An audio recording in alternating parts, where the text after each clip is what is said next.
judge, you elect the sheriff, you elect the school board, you elect the garbage guy. Right. In most countries, that is done by a self-interested standing bureaucracy, and right. Public opinion is irrelevant. Two, you have some dispersal of power. You have some notion of devolution, of states' rights.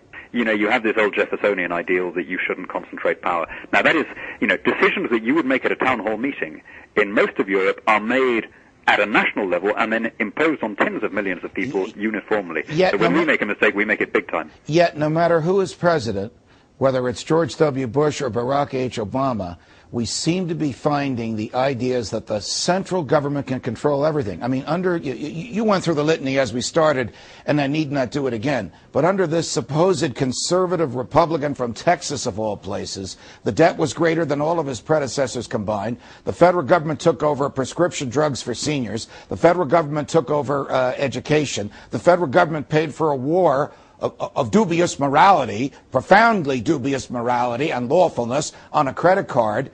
And all of these things were accepted as, by Republicans and conservatives, oh, George Bush wants this? We might as well go along. Never mind their free market principles. Never mind their oath to uphold the Constitution. Never mind, as you say, the Jeffersonian principles of the diffusion of power. The White House wants it, so we'll do it. Yeah, I mean, that's been the problem of every industrialized country. It's been your problem, I would say, since probably the first Roosevelt. But you know, I promise you, when I tell you, please believe me, you do not have anything like the problem we have in Europe. The amount of spending undertaken by the state is lower there. The devolution of power is more pronounced in the U.S. You know, your Constitution is a pretty sublime document, and people are imperfect, and it isn't always honored. Of course, because we're all human beings. But at least you've got that basis. You know, Europe, you've got the opposite. Before I let you go, in the Republican Party, what's left of it here in this country, there's always been a debate between the social conservatives, who basically want to tell people how to live their lives, and the libertarians, who are truly interested in freedom and keeping the government out of our bedrooms and out of our bank accounts. Is there such a division amongst the conservatives in Great Britain? And if so, who is ascendant between those two groups? Yeah, there is. Of course there is. We have a two-party system like your two-party system, so that the two strands of anti-socialist conservatism are extant within the same party, the authoritarian traditional conservative and the libertarians. And indeed, the third strand, which I'd say is the one now in the ascendant, which is the kind of unideological conservative. There's a lot of people who default to the conservatives because they're seen as sensible, right, undogmatic, people you trust in a crisis.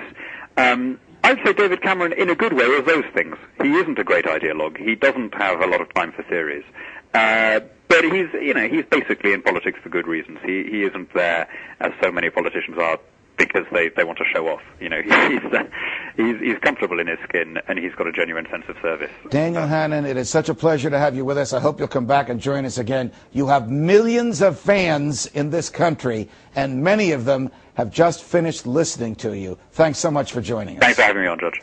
Pleasure. All right, we go back to the story that we broke for you last week, which was Steve Bierfeldt of the Campaign for Liberty, which is many of the folks who supported aggressively and actively Ron Paul's campaign for president, now spreading a message of let's follow the Constitution and let's remember the individual is greater than the state and we have rights that come from us naturally and not from the government. Steve, of course, as you know, was detained by the TSA and by the local police at the airport in St. Louis, Missouri, and was asked questions which he is not obliged to answer under the law. As a result of our investigative reporting on this last week, and Steve appearing with us, and us playing a snippet of the tape, and we're soon going to play the entire tape of his interrogation, minus the blank spots when no one said anything, for you to listen to. As a result of that, the TSA, the Transportation Safety Administration itself, issued a statement. And I'm going to read that statement to you now in fairness to the government that chose not to appear here today, but wanted us to say this.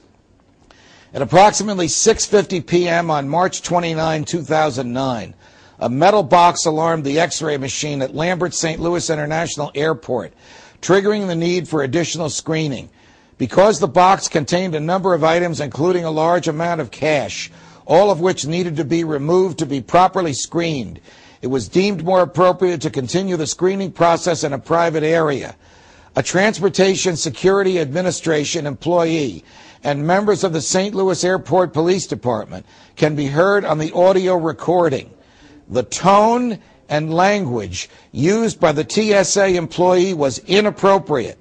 TSA holds its employees to the highest professional standards. TSA will continue to investigate this matter and take appropriate action. Movements of large amounts of cash through the checkpoint may be investigated by law enforcement authorities if criminal activity is suspected. As a general rule, passengers are required to cooperate with the screening process. Cooperation may involve answering questions about their property, including why they are carrying a large sum of cash. A passenger who refuses to answer questions may be referred to appropriate authorities for further inquiry. That, of course, is the Transportation Safety Administration's interpretation of the law. Joining us now is Mike Ferguson from the Missouri Libertarian Party, who fully understands what's been happening in the state of Missouri. Mike, got us loud and clear? I do, Judge. Thank you for having me on. Well, welcome back to Freedom Watch. Do you have anything new to tell our listeners and viewers and emailers about the situation at the St. Louis airport involving Steve Bierfeldt, whom, in full disclosure, you and I both know, and the TSA, since we last reported on it? Well, what you've just read from the TSA is the update that we're getting from the government side. What we're getting from the grassroots is even more stoking of the fire of all libertarians and conservatives and independents who see this for the outrage that it really is. This is going to have even more of an impact on everything that the Libertarian Party and the Campaign for Liberty and other freedom-loving people are having, because what's happening is people are waking up to their rights. You know, at no point, as that statement said, did Steve not cooperate. He asked simply to know what his rights were, and that was the right thing to do. The government has obviously improperly trained its own agents when they're unable to explain the law to a traveling passenger. But I'll tell everyone what the law is. The government can inquire about contraband, about items that it is not lawful to take on a plane. And the government can ask you your identification, and the government can ask you where you're going. That is on your ticket. But in terms of cash that you have on your person or in your belongings, unless there's evidence of a crime, there is simply no basis for the government to compel you to answer questions about it. But what I found inexplicable was the response to Steve Bierfeldt's, and you'll hear him in a minute, very, very patient questioning. Am I lawfully required to answer that, sir? And the utter inability of government agents to respond appropriately and accurately to that question, Mike.